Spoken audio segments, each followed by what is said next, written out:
2023-24 का जो हमने रिवाइज किया बजट वो 5,988 करोड़ यहाँ लेवल पे सीमित किया गया है। बजट में फाइनेंशियल डिसिप्लिन के नज़रिए से देखा जाए तो 2-3 चीज़ें हैं जो हमें डिस्टिंक्टली यहाँ पे दिखाई दे रही है। जो रेवेन्यू रिसीप्ट होती है वो रेवेन्यू रिसीप्ट हमारे जो एस्टिमेट था वो एस्टिमेट से ऑलमोस्ट 98% तक हमने अचीव की है। वाइल एक्सपेंडिचर कम करने का जो ऑब्जेक्टिव था वो हमने पूरा किया है, because expenditure what we had projected उससे कम ही किया है। एंड ओवरऑल फाइनेंशियल डिसिप्लिन रहे बजट में, इसके लिए बहुत हम विजिलेंट हैं। कॉरपोरेशन की तरफ से जो डेवलपमेंट वर्क लिए जाते हैं उसमें क्वालिटी इंश्योर करने के लिए हर एक काम का थर्ड पार्टी ऑडिट किया जाए, पर्टिकुलरली गवर्नमेंट फंड का थर्ड पार्टी ऑडिट IIT के ज़रिए किया जाए। हम मुख्यमंत्री महोदय के जो निर्देश होते हैं, जो कोई भी डेवलपमेंट वर्क के लिए 2 तरीक़ा से होते हैं। एक, आपने क्वालिटी सबसे अच्छी रखो, क्वालिटी में ज़ीरो कॉम्प्रोमाइज़, वाइल टाइम पे उसका कंप्लीशन होना भी बहुत ज़रूरी है। हम कंजेशन की बात अगर देखें तो हमने जो भी प्रोजेक्ट्स महानगर पालिका ने शुरू किए थे वो टाइम पे पूरा होना बहुत ज़रूरी होता है। डिले होने की वजह से उसकी कॉस्ट भी बढ़ती है और ड्यूरिंग उसका एग्जीक्यूशन लोगों को इनकन्वीनियंस होता है, वो ना हो इसके लिए टाइम पे कंप्लीशन हो। इसलिए all capital works we are targeting should be completed within time. ये बजट में मुख्यमंत्री महोदय के निर्देश के अनुसार जो स्पेसिफिक फोकस रखा गया था वो महिला, ज्येष्ठ नागरिक और युवा, इन पे रखा गया था। महिलाओं के लिए महिला सुरक्षा एक बहुत प्रोमिनेंट मुद्दा है, जो CM साहब हमने सुना है कि बहुत जगह पे उन्होंने पब्लिक फोरम पे बोल के भी दिखाया है। उसके लिए हमने बजट रखा है। पुलिस आयुक्तालय की समन्वय से महिला सुरक्षा के लिए जो भी हमें एडिशनल चीज़ें, जैसे सर्विलेंस बढ़ाने के लिए पुलिस आयुक्तालय को मदद चाहिए, CCTV का नेटवर्क कहाँ पे डार्क स्पॉट है वो बढ़ाना है, वो हम करवा रहे हैं। मुख्यमंत्री महोदय के स्पेसिफिक निर्देश के अनुसार एक इनेबलिंग एनवायरनमेंट शहर में महिलाओं के लिए मिले और उनका पार्टिसिपेशन इकोनॉमिक एक्टिविटीज़ में बढ़े, इसके लिए TMT का जो टिकट होता है उसमें महिलाओं के लिए 50% यहाँ पे वेवर दिया गया है, 50% less ticket would be charge.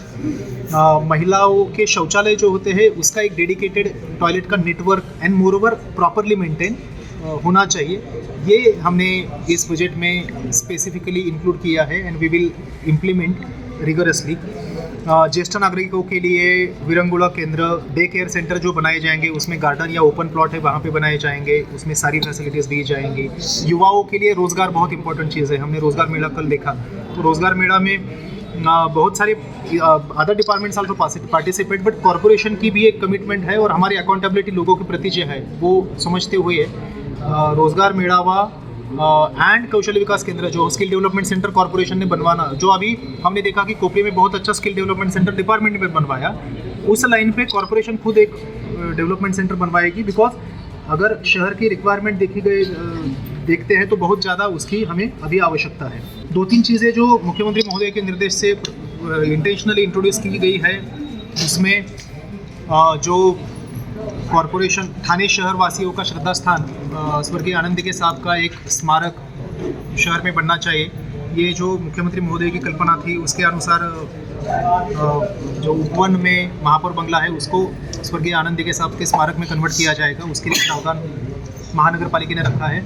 उसके अलावा महापौर निवास भी प्लान किया गया है और वो भी इस साल पूरा करने की हम कोशिश कर रहे हैं। आनंद आश्रम का सारा परिसर विकास करने की एक बात मुख्यमंत्री महोदय ने सामने रखी थी, उसका समावेश हमने अपने अर्थसंकल्प में किया है। प्लांटेशन पे बहुत ज़्यादा फोकस हम दे रहे हैं, अर्बन फॉरेस्ट्री और बाम्बू प्लांटेशन। हमने देखा है कि शहर में कई जगह पे डेब्री अनऑथोराइज पद्धति से फेंका जाता है और वो that becomes a big nuisance, that becomes ISO.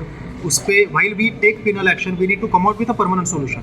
वो परमानेंट सोल्यूशन इस तरह से हो सकता है कि we need to fence it properly and वहाँ पे डेब्री पूरा बंद हो जाए। इसलिए बाम्बू प्लांटेशन जो बाम्बू का मिशन है उनके ज़रिए ये हमने इंट्रोड्यूस कर रहे हैं।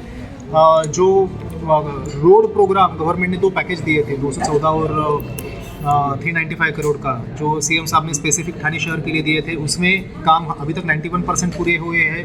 हम मार्च एंड तक 96 और मई एंड तक 100% तक वो काम हमारे पूरे हो जाएंगे। Quality we are very vigilant. Tender में ही कंडीशन थी कि अगर DLP पीरियड में उसमें गड्ढा दिखता है तो हर एक स्क्वायर मीटर के लिए 1 लाख तक उसको पेनल्टी लगवाई जाएगी और IIT के ज़रिए थर्ड पार्टी ऑडिट उसका किया जा रहा है। सो जो एक खड्डे मुक्त ठाणे का उद्देश्य है और उसके अलावा धूल या प्रदूषण मुक्त ठाणे का उद्देश्य है, उसके लिए मुख्यमंत्री महोदय की जो कल्पना थी डीप क्लीन ड्राइव, जो पूरे अभी स्टेट में शुरू की गई है, जो ठाणे में भी हमने देखा है कि उसका इम्प्लीमेंटेशन की वजह से और रास्ते धोने की वजह से बहुत अच्छा प्रदूषण में हमें रिलीफ मिलती है, वो पूरा साल अभी इम्प्लीमेंटेशन किया जाएगा। और जो रोड स्वीपिंग है उसकी क्वालिटी बढ़ाने के लिए भी हमने प्रयास करने का इस बजट में इंट्रोड्यूस किया है। हमारे सफाई कर्मी जो है उनके प्रति कॉरपोरेशन की जो हमारा जो ग्रैटिट्यूड है उसके अनुसार कुछ स्कीम्स हमने इंट्रोड्यूस किए हैं। उनको उनके बच्चे का जो हायर एजुकेशन होता है उसकी जिम्मेदारी पूरा कॉरपोरेशन लेगी, उनके हेल्थ कैंप और ट्रीटमेंट की जिम्मेदारी पूरा कॉरपोरेशन लेगी।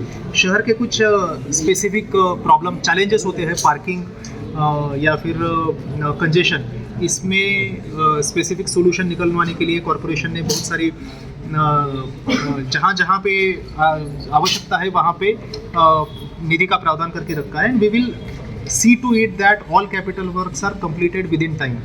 ओवरऑल एक हमने मुख्यमंत्री महोदय के शहर का जो विजन है उसके अनुसार एक कार्यक्रम बनाया था, मुख्यमंत्र्यांचे बदलते ठाणे, और उस कार्यक्रम और जो सीएम साहब के विजन है उसके अनुसार शहर के काम अच्छी तरह से हो, प्रशासन लोकाभिमुख रहे और प्रशासन का जो कामकाज है उसमें transparency as well as efficiency बढ़े, इस तरीके से काम हो, इस पे ज़्यादा फोकस किया जाए। तालाब जो शहर के है उसके प्रोटेक्शन के लिए शासन की योजनाएं हैं, उसके ज़रिए पैसा आ रहा है। अमृत 2.0 में से हमने 15 तालाब लिए थे जिसका ऑलमोस्ट 50% काम पूरा हुआ है, 2-3 महीने में काम पूरा हो जाएगा। पर्यावरण विभाग की एक स्कीम है स्टेट गवर्नमेंट की, उसमें से हमने कुछ तालाब लिए हैं। Moreover there are NGOs like green Yatra which have taken up responsibility for few lakes without any on a CSR basis. So corporation is not spending even a rupee for in that case. So तालाब के बारे में भी हम serious है। भाई corporation किसी भी तालाब को हाथ लगाती है तो इन्वायरमेंटलिस्ट लोगों की एक कंसर्न होती है, which is a valid concern that we should not just concretize it and we should maintain the natural ecosystem which is responsible for whatever biodiversity we observe there. वो angle prime focus में रहे, ये देख के ही सारे काम हो, इसके लिए वी आर विजिलेंट। तालाब में जो बहुत चैलेंजिंग लेवल पे है, जैसे दीवा तालाब जैसा है जहाँ पे बहुत ही बुरी कंडीशन है, even that can be totally reverse and that too within a foreseeable future. इस तरह से काम हो रहा है। पानी की समस्या है जो आज ठाणे में 585 MLD पानी हम रोज अवेलेबल करके देते हैं, जिसमें घोड़बंदर इज द रीजन जहाँ पे हमें ज़्यादा समस्या दिखाई देती है। उस एरिया का विकास हम देखें तो अगले 5 साल में तो बहुत ज़्यादा वहाँ पे विकास हो रहा है। So 2 things we need to do. एक तो एग्जिस्टिंग डिस्ट्रीब्यूशन नेटवर्क है उसको स्ट्रेंथन करने की ज़रूरत है, जो अभी अमृत 2.0 में हमने 323 करोड़ की एक योजना वर्क ऑर्डर हुई है, उसका अगले 18 महीनों में इम्प्लीमेंटेशन पूरा हो जाएगा। 14 ESR और डिस्ट्रीब्यूशन नेटवर्क काफ़ी बड़ा हम रिप्लेस कर रहे हैं, जिसके ज़रिए प्रेशर वहाँ पे अच्छा मेंटेन करने में मदद होगी। उसके अलावा पानी का कोटा भी बढ़ना हमारा ज़रूरी है, बिकॉज ठाणे का ग्रोथ रेट अगर पॉपुलेशन का देखा जाए तो बहुत हायर ग्रोथ पे रेट पे हम पॉपुलेशन बढ़ रही है। सो मुख्यमंत्री महोदय से भी उनको अवगत किया गया है and we are expecting that there are sources available जिसके ज़रिए पानी का कोटा भी हमें बढ़ जाए। तो जो वेस्ट वाटर होता है उसका ट्रीटमेंट अच्छे से हो और उसको रिसाइकल करके उसका रीयूज़ हो, इसके लिए टर्शियरी ट्रीटमेंट प्लांट जो हमारा एक पूरा हुआ है, दूसरा प्रपोज किया है, जहाँ पे हमारा ट्रीटमेंट कैपेसिटी कम है, वो अमृत 2.0 में हमने sewerage network as well as STP and pumping station propose किया है। एग्जिस्टिंग STP जो है उसको हमने प्रोग्रेसिवली सेकेंडरी से लेकर टर्शियरी तक कन्वर्ट करना ज़रूरी है। और उसके अलावा ग्राउंड वाटर रिचार्ज के लिए भी एक हमने स्पेशल प्रोग्राम हाथ में लिया है। हमने देखा है कि शहर में कंक्रीट रोड बढ़ रहे हैं, उसकी वजह से कंक्रीट की नालियाँ भी बढ़ रही हैं। तो कंक्रीट की नाली की वजह से पानी पूरा बह जाता है और वो नाला या फिर खाड़ी में चला जाता है। तो कंक्रीट की जो नाली होती है उसमें एक फ्रिक्वेंसी से फॉर एवरी 50 मीटर और 100 मीटर एक रिचार्ज पिट किया जाएगा। रिचार्ज पिट मतलब 100 फुट की एक बोरवेल होती है जिसको फिल्टर मीडिया दिया जाता है और वो बोरवेल का जो पाइप होता है उसमें होल्स किए जाते हैं। सो पानी जो बह रहा है वो पानी फिल्टर होके ग्राउंड वाटर रिचार्ज करता जाएगा। ये एक प्रोग्राम हमने बनवाया है जो अभी अगले कुछ दिनों में हम इम्प्लीमेंट करेंगे। तो इससे कारण से रिचार्ज भी होना पॉसिबल होगा। तो एक जो हमारा शहर का भाग है जो खड़ी को लगते हैं, और दूसरा टुवर्ड्स एवूर नेशनल पार्क हिली एरिया है, उस साइड में रिचार्ज के लिए हमें डेफिनेटली मदद। सो हमने अभी ग्रैंड सेंट्रल पार्क जो किया, वहाँ पे बच्चों के लिए बहुत अच्छी फैसिलिटी अवेलेबल करके दी है, एंड अभी मिनिएचर पार्क भी वहाँ आ रहा है।